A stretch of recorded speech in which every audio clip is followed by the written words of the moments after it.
What's up, everyone? Welcome to Daily Champs. I am Stephie Smalls. We're going to get right into this one because the PGA totally lit all of Twitter on flames. I'm going to bring in Jason. We've got to talk about this. The PGA and LIV are merging. Also, welcome back, Jason. I am so happy to be back. I wish that the PGA and LIV would have let me sleep a little bit longer this morning without waking me up to an absolute panic and Twitter completely melting down. But I'm excited to be here, excited to talk to you. Let's get this shit popping. Hot takes. Let's go. Okay, I think I always knew that this was potentially going to happen, but it was not on the bingo card to occur almost not even a year later to when they announced all of this. I'm shocked that it happened now. I'm not surprised, I guess, that this was inevitable.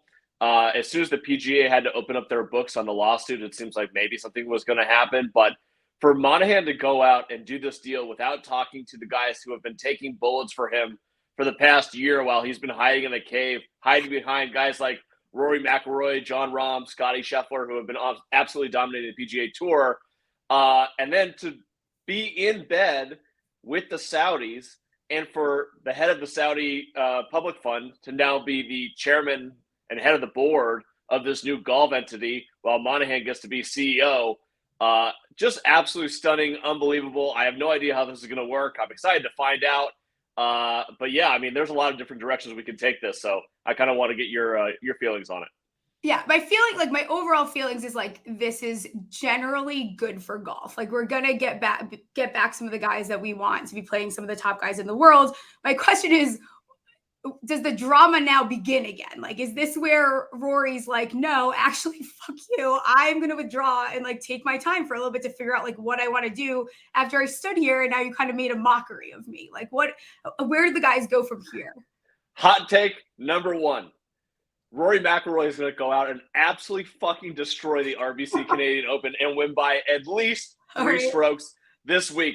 This is a total fuck you to Madi Hand. He's going to be out there. People are going to ask him all sorts of questions. He'll be like, I'm not answering shit. Screw the PGA Tour. I'm going out there. I'm going to win by 3 strokes. I'm going to collect this check and then figure out where we go from there. I don't think that Rory needs to take any time off. I think that he's happy that maybe there's some sort of solution here.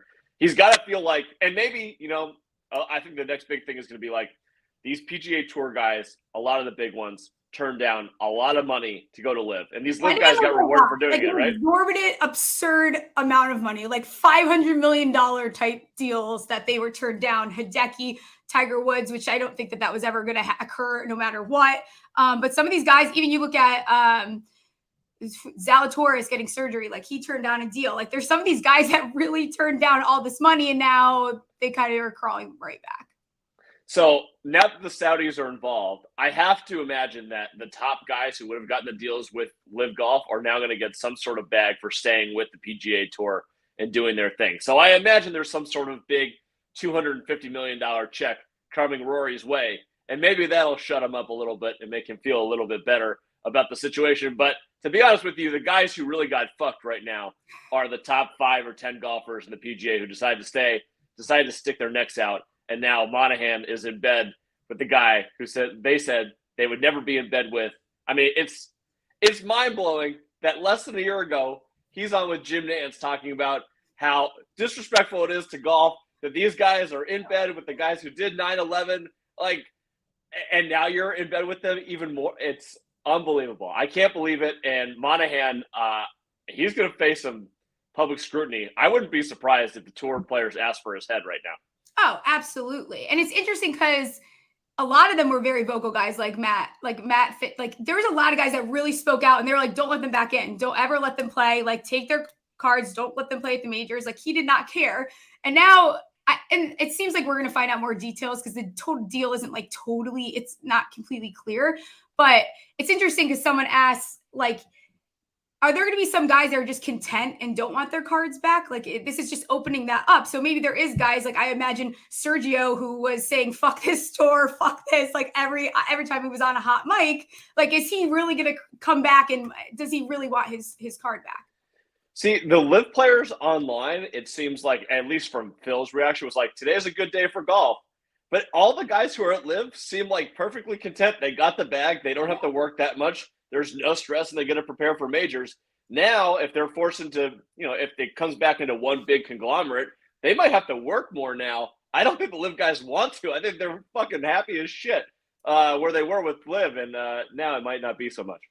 Brooks is hilarious. Like, he could not wait to just get, and also Phil was sending so many creepy, like, cryptic tweets over the weekend. Everyone's like, what is this guy saying? Like, is he like drink? Like, what is it? What's going on? So it kind of makes a little bit more sense. At least we're going to get better odds on some golf tournaments, probably, with some of these guys back in. It's going to be interesting to see what some of these guys say when they get on the podium today. Who do you think was the biggest loser from today? Jay Monahan at some point is going to end up being definitely the biggest loser. That's a great question. I think a lot of people lose. I think a majority of people win, but it's probably the people that didn't take the money, the people that just stood there and defended Monahan till their death. And outside of that, I mean, some of the guys this really doesn't affect. I'm wondering if the biggest loser here is Greg Norman. He no longer gets to be involved. That's it. Bye, Greg. That's it. See ya. Yeah. He spent the last 3 years of his life trying to get this thing off the ground. I'm not sure if he had any sort of financial stake in the LIV entity. I can't imagine that the Saudis were just giving away shares to Greg Norman other than paying him probably a decent chunk. But now he's not even involved in golf at all. So he's just going to go back to Australia or whatever and do nothing.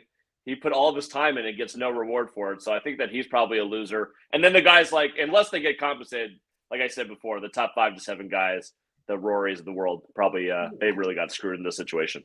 Does this mean that we just never have to hear from Greg again? Like, can we be unbothered from Greg for the rest of eternity? You know what I'm excited for? I'm excited not to see the LIV burner accounts claiming how great everything was over at LIV while they're getting 0.0 ratings on the CW. I'm excited to see that. No longer need to deal with that on Twitter anymore. Maybe no more match plays. Really, they're just going to add some like creepy tour of like a team event. Can we stop? Golf is not a team event. There should be like 2 events a year. Yeah, but they're going to be in on it. You're going to see. It's going to happen.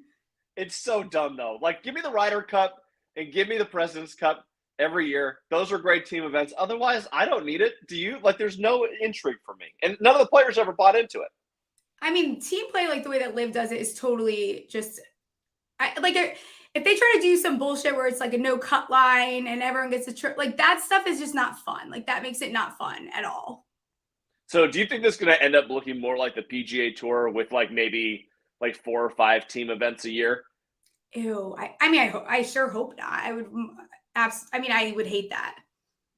What's your best outcome in terms of what the tour looks like? Or do you think that they just keep them as separate tours under one entity? It doesn't sound like it. Sounds like they're straight up like, my understanding is it seems like it's going to no longer be like the PGA Tour.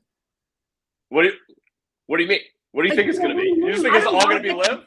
Yeah. No, it's not going to be LIV. No. But they're going to have to do something like what, I guess I don't fully understand what is going to happen. So for the rest of the year, they're basically playing out both tours as is, and then they're going to refigure it out. My assumption. What does refigure it out mean, though? But my assumption is that everyone will be forced to play on the PGA Tour schedule. The PGA Tour schedule will be pared down, and then there will be a team golf league, which will not count as PGA Tour events. That will include probably the top 40 players in the world. Like the LIV guys will have to play too? I don't see it as that. Oh, I think the LIV guys are going to have to come back and play the PGA Tour full schedule. But it says they'll have the option to, reapply to get their or whatever. So it's weird. I don't know. It's weird. Yeah. I have no idea how this can work out. That's how I read it or thought about it, but maybe there'll be 2 separate tours. There's a lot to discuss and try to figure out, but it's definitely interesting. Definitely probably one of the crazier stories that I've ever seen. I can't wait for the ESPN 30 for 30 on this. I'm sure it's going to be epic. And Full Swing season 2 is going to be sick. To see more Neiman, hopefully, and that makes me happy. But we'll switch over to baseball. Thanks for coming on, Jason. Of course. Missed you. Let's see how it goes. This is a shitstorm. All right, switch it up here. MBone's gonna join me. How's it going?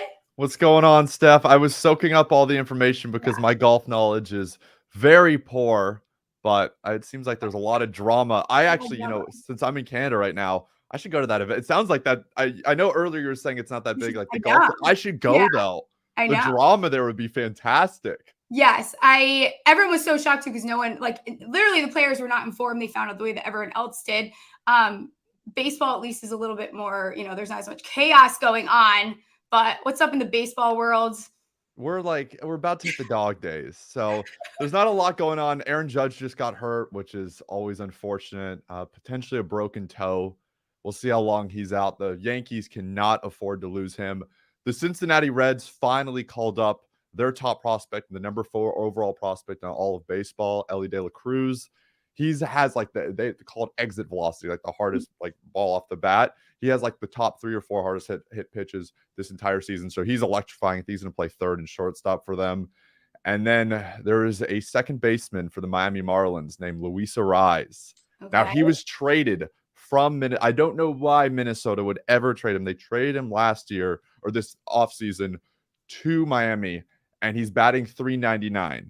Now, nobody has hit above 400 since Ted Williams in 1941. So what he's doing right now is remarkable. They've been great this entire season.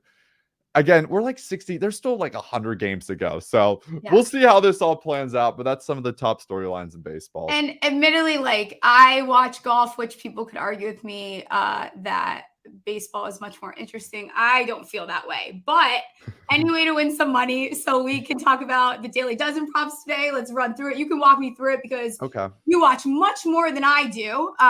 Let me pull it up really fast. I also got to ask you, did you go to a Jays game while you were here? No, I got in Thursday. I thought about it. That was the only time that they were there, and then they were away the rest of the time.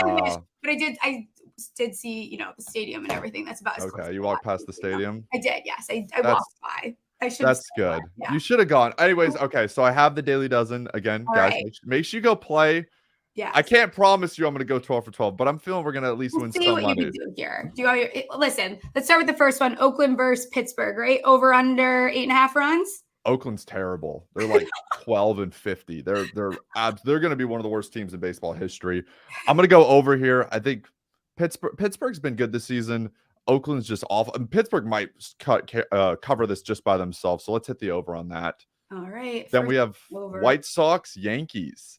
Now, I'm a Yankees fan. So you are a Yankees fan? What? What made you pick the Yankees over the Mets? See, it's weird because I'm a Nets fan, and usually Nets fans are Mets fans. That's weird. But the Yankees, it was just another born and raised thing. Just I ended up the pinstripes. It's I didn't have I just straight up didn't have an option. My grandma was obsessed with the Yankees. I grew up going there all the time. So I stay loyal in that sense. But I know that the Yankees are not good too. So it's been a rough couple of years. Yeah, the Yankees, the problem is that AL East division is just so tough. And everyone there is above 500 or sitting at 500. If the Yankees were in another division, they'd be doing fine. But, the Rays have been great. The Blue Jays, the Orioles have been surprisingly really good. We're going to go over here as well. I think another over. Giolito's not been great. The White Sox starter. I tend to lean over. You know what? We're going to stick with the over. I'm going to stick with my gut instinct here. Okay. All right. D-backs versus Nationals over under 9.5. So the Diamondbacks have been one of the surprise teams this year. They are at the top of the AL West, NL West. Nobody expected that. Kind of a resurgence in Arizona, which I lived there for 5 years, and that team was awful. I lived there. They were awful. I know. Nobody cared about the Diamondbacks when I lived there. Now they're good all of a sudden. They got some young players. I think the Diamondbacks take care of this. Washington's starting pitcher is just his ERA is awful. I'm gonna say over again, but I promise you, I'm not just leaning over. Okay, I'm gonna throw some unders in there. All right, fine. I'm gonna tail you after this too, and we're gonna see what happens, and then I have someone to blame. Oh no! Astros versus Blue Jays over under 8.5 runs. I'm going to the game tonight. It's my second game of the season. Yes. Okay. My buddy's in town right now from Austin, so we're all gonna go to the game. I always want to take the over on games I go to, but Kevin Gausman, who's pitching for the Blue Jays, has been awesome all season long. Last night, Alek Manoah he gave up 6 runs, recorded 1 out. They pulled him. I'm going to take the under here. I think the Jays win this game 5-3. I think it's going to be right at the cusp of the over, but I'm leaning under. This will probably end up being the game. First 3 are going to go under, and this one's going to go over. No, and here's if I hadn't taken the over on the first 3 games, I might have gone under, but I can't. I got to take at least 1 under. All right, Dodgers versus Reds. What's the feel on this game? Over under 10.5 runs. I'm going to take the under here. Another, Tony Gonsolin, the pitcher for the Dodgers, has been really good. The Reds have a lot of like hype right now. They've been better than expected. They just called up the top prospect, but I think this is a game that's going to go a little low scoring. I still like the Dodgers to win this game, but 10.5, that's a big number. Like, I could see it being like 5-3, 5-4. I'm going to go under here. Yes, it's much higher than a lot of these games. Probably more that has more than that. Red Sox versus Guardians over under 7.5. Two disappointing teams, and the Red Sox like 30-30, which again they're just in such a tough division where normally that like if they were in the Cubs division, again I'm a Cubs fan, so I'm always going to bring it back to the Cubs. Don't make excuses for the Red Sox. Okay, we're gonna go. We're gonna go over here. They got Bieber on the bump for Cleveland. Bieber's. Okay. He's been all right this year. He hasn't been great. I'm going to take the over. I think we're going to have like 9 or 10 runs this game. Okay, back on the over. Now we go to the Mets, like you just asked. I have been to a Mets game, a couple of Mets games before. Mets versus Braves. Like the Braves, over under 9.5 runs. Carlos Carrasco, the starting pitcher for the Mets, is not good. Now, on the other side of the things, the Braves starting pitcher has almost been too good this year. I talked to my buddy who's in town right now because I want a little bit of insight. He's a huge Braves fan. Okay. He said that he's due for a bad outing. So we're going to take the over here. I think the Braves themselves are going to score like 6 or 7 runs. I think the Mets can put like 4 or 5 on the board. So we're going to take another over here. All right. Okay. You love overs. Maybe that's a thing. Like I guess that's turning into a thing, I think. Okay. Cardinals versus Rangers over under 9.5. I'm going to go under here. And the Cardinals have been disappointing, which is great to see as I'm a Cubs fan. The Rangers, on the other hand, have been one of the best teams in all of baseball. Dane Dunning's on the bump. He's been really good. We're going to take the under here. I think this is going to be like, this isn't good. This is my prediction. That's not a sweat. We're going to win that one pretty outright. Okay. All right. What about the Orioles versus Brewers over under 8.5? What do you think? Two teams that have been, I know we got some good matchups and then some bad matchups. I really like this is the game that's given me the most trouble going back and forth. Mm-hmm. I'm going to lean the over, but if you want to take the under, I wouldn't blame you. Okay, I'll switch up there when I go to put these in. I will take the under on this. Okay. Yes. Okay. We'll move to the Giants versus Rockies. Over under 12.5. Big number there. What do you think? Big number. They're playing at Coors where the ball loves to fly out. The Rockies pitcher, I don't even think he's a starter. He's got like a 12 ERA. So he's going to be giving up some runs. It's a scary number, but we're going to take the over here. Just trust me on just hit that over button. The ball Coors, it's like a home run derby out there. So I think we can put up 13. There's a reason the number looks that way. All right, your Cubs versus Angels over under 9.5. This is your team, so you should really get this one right. I really should. And Hayden Wesneski, the pitcher tonight, he's young. He's in the rotation because we're hurt right now. We just got. I want to say over, and I'm not just saying over because the Cubs. No, the Cubs aren't going to go over. I'm worried that the Angels are going to score like 6 or 7 runs themselves. We got shut out last night against San Diego. I'm hoping this is a high-scoring game for both teams. I just don't trust Hayden enough to say that he's not going to give up like 5 or 6 runs, and at that point, I think the over will hit. All right. We'll see if you're right about your own team there. Mariners versus Padres over under 7.5. Last of the daily dozen. What do you think, Jim? We're going to go under to finish things off. All right. San Diego, Seattle, two teams that at the beginning of the year were supposed to be, at the very top of things, but they haven't really played. They haven't played to their potential. San Diego still got a great lineup with Tatis and Soto and Machado and Bogarts. Seattle, on the other hand, they're really talented and super young, but I like the under here. Nice. Speaking of Tatis, we are giving away a Tatis jersey. Look at me with the call to action. If you play Spicy Slips at all this week, take a screenshot, DM it to us, reply to our tweet, and you'll be entered to win that. Super easy. Any final words on MLB? Final words on MLB. I don't know. It's like, here's the thing. I feel like most people are going to be forced to watch baseball, yourself included, pretty soon because basketball's over. But it's time to embrace it. Maybe, you just got to, if the Yankees are your team, you just got to start watching the games, get behind it. Yeah. Look at it like this. Think of it instead of like a full season. Think of it as series. You want to win each series. So it's like 2 or 3, 4 games series that you're trying to win. That way it's not like 162 games in a hole. So those are my final parting words. Anyone that's trying to get into baseball. I'd probably be more convinced if they bring back steroids, but I doubt that's happening anytime soon. Thank you, Matt, for those picks. Be sure to play Daily Dozen. And I'm going to bring on someone special, someone that probably the the Champions Round community doesn't know yet. One of our interns, Madi Hand, she actually played for softball for NYU, first base, unless I'm mistaken. How's it going, Maddie? I'm doing super well. How are you? I'm good. You're going to talk to us about the Women's College World Series because it's very exciting what's going on right now. What's going on with this World Series right now? So basically with Florida State's win over Tennessee yesterday, Florida State is going to the championship against Oklahoma.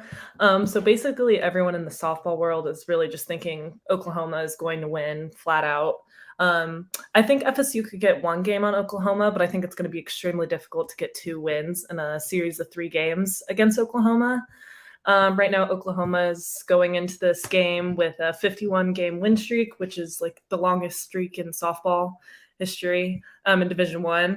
And like that has been standing since 1996 when Arizona had a 47-game win streak. So they're really just on fire right now. That's awesome. Yeah, very cool. So you think there's no way Oklahoma doesn't win this? Yeah, I really think that there's no way that Oklahoma isn't going to come out on top. I mean, they're outscoring their opponents right now in the World Series 66-12. So they're just a home run hitting machine, and they really don't give up a lot of runs. They have their like starting pitcher who pitches most of their games, Jordy Ball. She's insane. She's going into this game with a 1.09 ERA. So not a lot of runs. It's going to be super hard to score on her. And Oklahoma, just big powerhouse team. Yeah, and Stanford, this is the first time in the WCWS since 2004 you played against someone in high school that is on that team. Yeah, Kylie Chung, she's been the DH. When I played her in high school, she was a pitcher, and she was also a really good hitter back then. But I was watching it the other day, and I was like, oh my God, it's Kylie. And I totally recognize her because she wears these big glasses. And she's just up there hitting. She had a home run yesterday, and she's had some RBIs in the World Series. So it's super cool seeing people that you like grew up playing with in that. It's so cool, especially like I went to college with Aaron Gordon, who is on the Nuggets. And it's so funny. I remember when he did his tour and then seeing him now, like having success, he's having very, very, very cool to see. Listen, I played softball all my life until high school. And then I made the team and my friends didn't make the team. And I was like, I'm out of here. Like, this isn't fun anymore. Very disappointing to my dad. What was your favorite thing about playing college sport? Well, I'm still doing it right now. I'm going into my senior year in the fall. But I really just love traveling. I played Division III softball, so it's not quite like Division I. But since NYU is a big city school, our conference is other big city schools. So we go to places like Atlanta and Cleveland and St. Louis and Pittsburgh. And so it's just a lot of fun places that we get to go. And we're super lucky that we have like we fly everywhere. We don't take buses. So it's like very luxury for Division III. It's so very NYU is what it is. Yeah, it's very NYU. Definitely. Very NYU. Is NYU going to be good next year? You guys going to? I hope so. We should be good every year. It's like we start good and then we kind of just fall off. Like, I don't know. It's a long season. NYU's a really hard school. So we're all like consumed in work all the time. And traveling so much, it gets really hard to just like keep up with all your work and stay healthy and keep your head in it. I never understood how college athletes did it. It's like to keep up with school and to keep up with all the practices and all the obligations that come with it. It's absolutely crazy. Before I let you get out of here, any last comments about the Women's College World Series, a topic that we actually have never talked about with Champions Round? I think I really want to see FSU get at least one in this series. Oklahoma, they've won the last 2 World Series. So if they win this, they'll be the 3rd, and they'll only be the 2nd team in history to do that with UCLA. So I'm really looking for FSU to take at least one. Yeah, I'm rooting for them. Then thanks so much for coming on. I appreciate it. We will see you next time. I have to get you back on probably to talk about the next matchup. Yeah, thank you. Yeah. And now bringing on my old guy producer Ryan. How's it going? Hey, what's up? What's I gotta up? get centered here. Yeah, this is my first time on a stream with you. Yeah, this is my first time hosting Daily Champs. We are gonna have fun with this because you are dating again. This is a big deal. Yeah. Again. for the first As you time. can see, yeah, you can see by my very low ceilings, I live currently in a guest house. Newly divorced dude last year. So living in my friend's guest house, starting to date again for the first time in 15 years. And I thought it might be good for you to give me some dating advice because I've been talking to a woman in Vegas and I wanted to go to some NBA Summer League games next month. And I thought, would that be a good first date? Okay. Question number 1. How do people meet people anymore? Like, do we do this in an app? Do we do this on a website? Yeah. How does it work? I met her on Tinder. Okay, Tinder. Got it. So I guess technically I don't even know if she's real yet. I was just about to say, before I give you all this advice and waste people's, can we confirm that she is real? Yeah, I mean, she seems real so far. Okay. I've gotten plenty of the bots or the people overseas who are. I can tell pretty soon that when they barely speak English or like. Yes. Yeah, it's usually clear. Okay, first date. I actually I'm a big advocate for going to like a sports game as a first date. I recognize that that's not for everyone, and not every female is like, that sounds awesome. But also, green flag that she would be willing to do that. I think it's a fantastic thing to do. Have some drinks. Yeah, she said that she'd be interested as long as our conversation keeps going productively over the next month. I think it's a good idea. I think that the thing with that is it's not like going to the movies where no one's talking. I also hate going to the movies. Everyone's like you're sitting and you don't know who's supposed to like, do we put hands like whatever. And this, it's not gonna be constant talk, but it's nice that you can like either get a bite before, get a drink before, and then go together. Yeah. It's very like not a lot of pressure, very low pressure on both sides.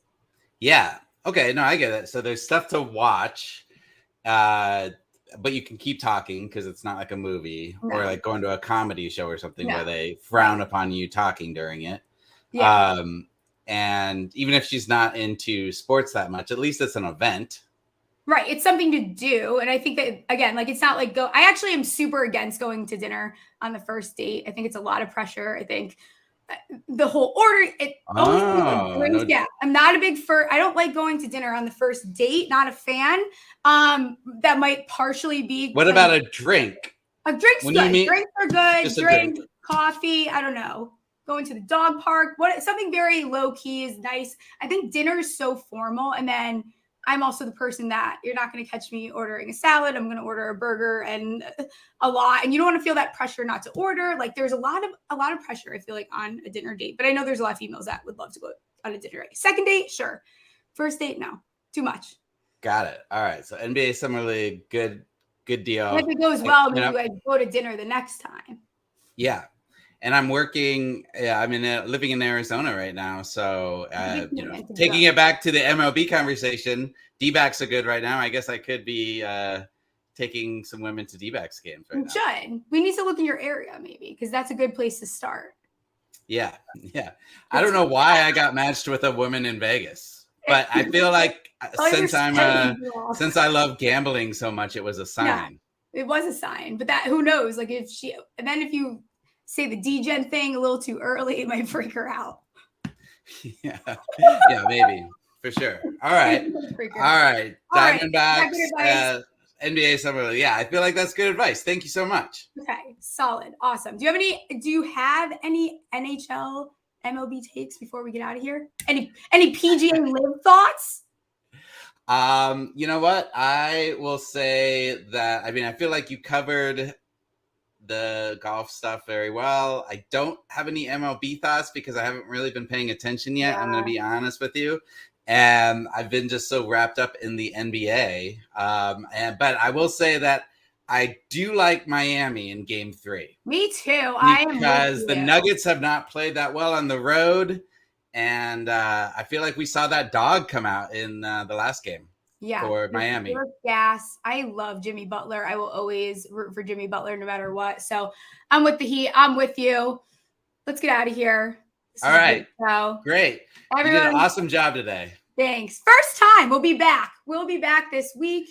Be sure we'll be back on Thursday with Thursday and Friday, same time with Daily Champs. And tomorrow is my golf show, Match Play with Spencer Aguiar. Should be a good one, especially with all the spice that's going on. Until then, be sure to subscribe, and we'll catch you guys next time. See ya.